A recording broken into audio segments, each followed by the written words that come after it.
Hi, my name is Zaner. I've been playing violin for 8 years, and I'm currently a sophomore at Rockbridge High School. I have loved music ever since I was young, and when I first picked up the violin, I knew I was going to love it. I chose this specific concerto because of its balance and symmetric qualities. It still has moments of intense vulnerability wrapped up in these quiet moments of peaceful bliss. The cadenza showcases a beautiful connection with wants and desires presented earlier in the piece, but with added textures and with deeper meanings explored. This is my first experience with an orchestra, and I am very excited. Playing as a soloist can be intimidating, but when you're playing with an orchestra, you're standing in front of people who love what you love, in front of a family who love what you love, and that bond is something that you just cannot recreate. The thing I am most looking forward to is showcasing my hard work and the joy I have for violin and music in this concerto. Music has the power to change your day, your week, your year, your life, and Mozart does a wonderful job with comforting fears while still keeping the audience on the edge of their seat. The Mozart has so many different colors that are changing so often and so frequently that it just lends itself to be such a beautiful and magnificent piece of art. I especially love the big triumphant intro that slowly goes into a more melodic and calmer exposition. The exposition then leads to a more insecure development, and the development gets harsher and harsher as it becomes more bitter. Finally, the development lends itself to the second part of the piece, which is just the sweetest melody that I've ever heard. The recap is just wonderful as it has so many different technical and advanced passages. Then, as the cadenza works itself into the last part of the piece, the silence really captures the audience's attention before the solo violin starts off with a double stop. And as you get to the cadenza, oh, there's so much to say about the cadenza. Like I said earlier, the musical freedom and expression, especially in the placements that you can put these chords and these exciting triumphant notes, that as you get to the end of the cadenza, you can't help but want to play it over again. You can't help but want to enjoy the piece and play it once more. This piece has really been a breakthrough for me. I learned how to play the violin the way I want to play the violin. Performing music can be very vulnerable, but it can also help express and explore your sound and guide you to a place that you want to be. The technical passages combined with the emotional and freedom of the cadenza combine for a great piece for the audience and the performer. I hope you enjoy my performance, as well as the other performers tonight, which I could not be happier to share the stage with. I know I will certainly remember this for the rest of my life. Thank you very much. Hello, my name is Taehee, and I'm a junior at Hickman High School. I've played the piano for about 11 years, and currently I'm studying with Miss Dayako. I've also participated in piano competitions like MMTA, Federation, and Guild. Outside of music, I really enjoy watching movies and reading books. So the piece that I'm going to be playing is the Schumann Piano Concerto in A minor. I chose this piece because I wanted to expand my repertoire since I have not played major works by Schumann before. And I also wanted to play this piece because the piece itself is exciting and very interesting to listen to because it has many sections with contrasting styles. This is also my first experience playing a concerto with an orchestra. I've played piano concertos before, but it was with a piano accompaniment, so I'm really honored to have this experience. For the concert, I'm looking forward to finally being able to perform this concerto after putting in weeks of practice. And I'm also looking forward to hearing other musicians play. Thank you.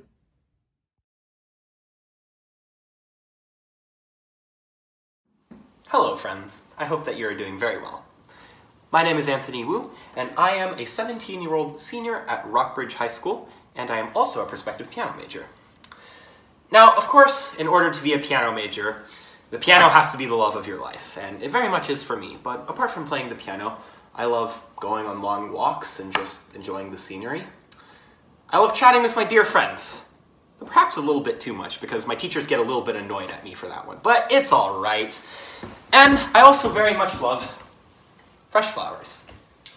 Now, the reason why I'm here talking to you today is because next Friday, I'm going to be performing the Chopin Andante Spianato and Grande Polonaise Brilliante in E-flat major, Opus 22, with the Odyssey Chamber Orchestra. And this performance is special for me for a number of reasons. The first reason is, for goodness sake, I'm performing a solo with an orchestra. What musician doesn't love to do that? The energy is just, it's contagious, it's lovely. But also, this was one of the pieces that really inspired me to pursue the classical arts. I remember when I was in the 7th grade, I took a trip with my mother and sister to the Rocky Mountains. And while we were driving places, I downloaded Long Long's complete Chopin album. And I remember I would listen to that album on repeat. And more than any other piece on that album, I'd listen to the Grande Polonaise Brilliante. Right from the first listening, it just latched onto my heart. It's something about it, the energy, the beauty of all the melodies. I loved it, and I still love it to this day. And the fact that 5 years later, I'm coming at you as a piano major, someone who is absolutely committed to pursuing the arts, and I'm playing this piece that first inspired me to do it after all of the challenges and experiences that I've overcome. It just means a lot to me, and I'm very grateful that I have the audience of classical music in my dear city of Columbia to listen to it. But let me tell you what I know about this piece. This piece is in 2 movements, the Andante Spianato and the Grande Polonaise Brilliante. Andante Spianato is a very unusual piece. You might notice right away, Andante Spianato. Spianato is not a common musical term at all. You hear allegro, finale, scherzo. You hear those musical terms all the time. You never hear Spianato. And it's a very interesting musical term. In Italian, it literally means connected. And my interpretation of what it means is the left hand has these Chopinesque misty arpeggios that accompany the singing right hand. I won't spoil the piece for you, but I think Chopin, he wants us pianists to not just run through the arpeggios as note, note, note, note, note, note, note, like a Czerny etude of some sort, but rather treat every single note as a voice. So in the beginning you have G major, it's 5 voices. But then 4 voices change, and now it's D major 7. And now 4 voices change again, and it's G diminished. And can you guess what that resolves to? But that's just one interpretation. Many scholars may tell you otherwise. But then, following this beautiful, almost nocturne-like movement, we have the polonaise. And the way I hear this polonaise is I hear it as one of the most genuine expressions of optimism in classical music. It's a well-known fact that Chopin was a Polish nationalist. He moved to Paris when he was in his 20s, and he was never able to go back to his beloved homeland for various political and personal reasons, and it brought him great grief in life. And a lot of his artistic inspiration was of Polish nationalism, whether that be folk culture or the polonaise, the official recognized national dance of Poland. The lifeblood of this dance is this rhythm right here. The waltz has the ba, and the polonaise has the bum. My left hand throughout this movement is very, very busy playing this rhythm, whether it be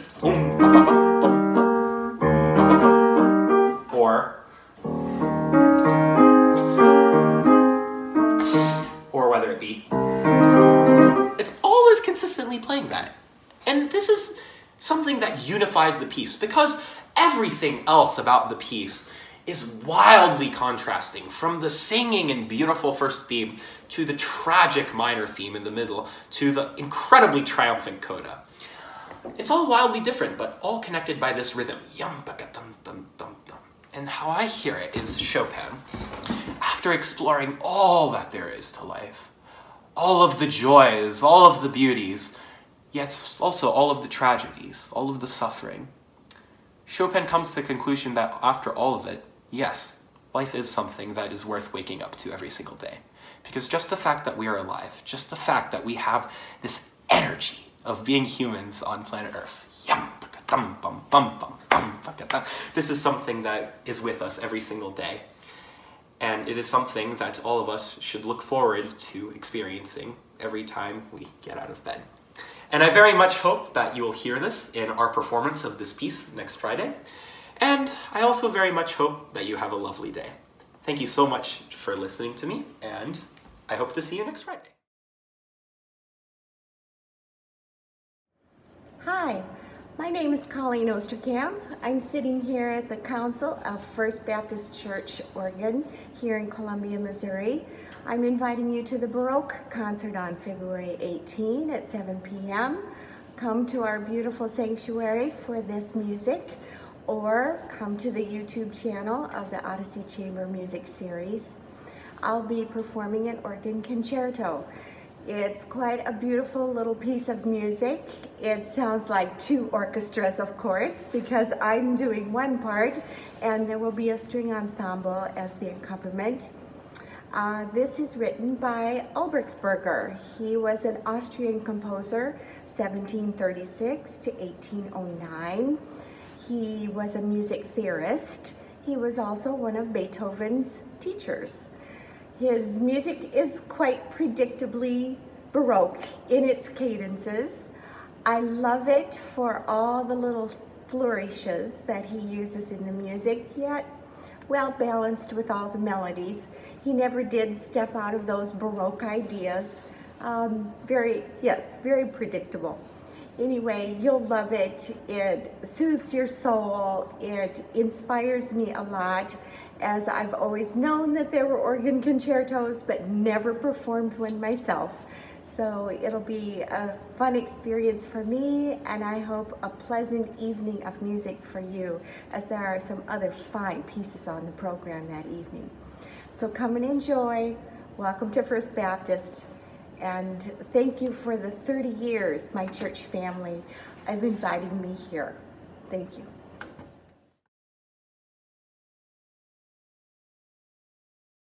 Hi, my name is Paul Crabb. I'm Director of Choral Activities at the University of Missouri. And one of the great joys of my job is to be able to participate in Baroque Odyssey each year. I conduct the Bach Collegium Choir, which is comprised of students from the University of Missouri, and also have the pleasure to work with the Odyssey Chamber Orchestra. I always look forward to these, and I hope that that you have as much enjoyment and meaning in the work as we do as we study this. This year we've selected Cantata number 61, Nun komm, der Heiden Heiland. It's an Advent cantata written fairly early, about 1714 for Bach. And I chose it for a couple of reasons. Number one is practical. It has a smaller orchestra, violin part, two viola parts, and then of course bass continue with cello, bassoon, organ, and bass. This is going to work out very well. We have a choir of 21 selected singers singing this, and I'll maybe just talk about a couple of the characteristics of this piece that will help you to listen and maybe have a chance to hang your hat on this as you listen to the performance. The first movement is starts with this very regal dotted rhythm, and this dotted rhythm indicated royalty. Often they use it like when a king entered a room, or when there was some kind of royal entrance of the aristocracy. So instead of, as it's notated, da da da da da da da da da da, but in this French overture style, this French style that Bach adapted, it is da da da da dum da dum ba dee dum, and it gives a sort of regal quality to it. The opening chorus that goes on above this orchestral accompaniment is a Latin hymn, an early Christian hymn that is sung by sopranos, altos, tenors, and basses, and then finally all together before moving into a faster 3 joyful movement here. This is, as I said, an Advent cantata, and so when you have this kind of a joyfulness of the anticipation of what is to come.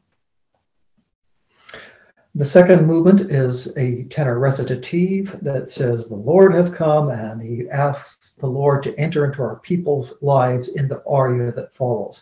It has what we sometimes refer as to pastoral rhythm, where you have this da-dee-da-da-da-dee-da-da, and it's sort of a gentle quality. He says, come to your people and bless us with your presence. And then one of the real gems, it only lasts about 30 seconds, but this bass recitative, all the strings are playing light pizzicato simultaneously on chords. It's just bum, bum, bum, bum. And then the bass sings, someone's king. And you get this sense of someone knocking at the door and the anticipation and perhaps even a little bit of fear about what might transpire. And then it resolves at the end saying, he will enter and have his evening meal with me, and I with him. And it becomes very intimate as the orchestra, with these quiet pizzicato chords, short chords, resolve in this just stunningly beautiful cadence. That is followed then by the soprano aria. It says, open my heart and let Jesus enter. And you will listen here, you'll find at the very beginning the cello, and it says cello continuo, and the soloist, soprano soloist, and the cello starts,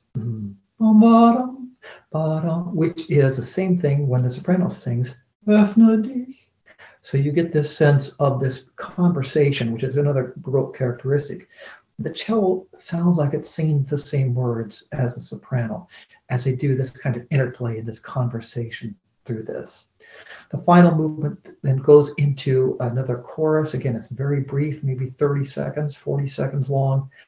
And it is an amen, but it incorporates a Lutheran hymn, Nikolai, Wie schön leuchtet die Morgenstern. And this is sung by the sopranos in that melody at the Cantus Firmus. And then the other parts are singing this tremendously athletic and exciting 3 parts underneath them with the strings doubling the parts. So I hope this gives you a few ideas to listen for this cantata. It's about 15 minutes total, but it's 15 minutes of sublime and exciting music. I look forward to seeing you there.